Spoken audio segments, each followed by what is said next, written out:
The Cowboys took a more quiet approach to free agency this offseason, and while fans and critics took notice, Stephen Jones insists there's a plan in place.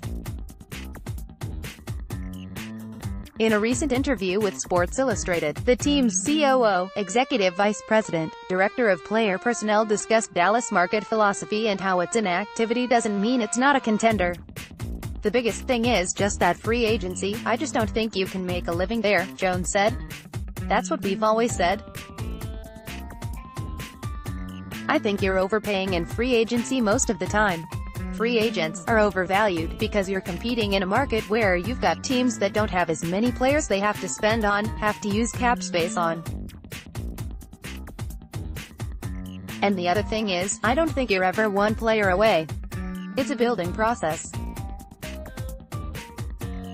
You've got to have some really good quarterbacking to win championships, but you've got to put a good team around him. That whole theory that you're one player away, it's one that we don't buy into like you might have in the past." Dallas' decision to pass on Earl Thomas was the latest example of this reasoning, as it allowed the veteran's safety to sign a one-year contract with the Ravens worth $12 million with incentives but left the Cowboys with that much extra money. "I've always said it, good players get paid like they're great, average ones get paid like they're good, and so on," Jones said.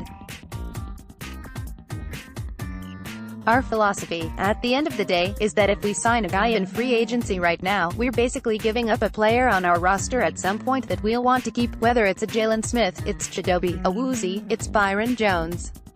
Obviously, we're going to take care of these top 4 guys, Zeke and Doc and Amari and D-Law. And then we'll get into the next wave of guys.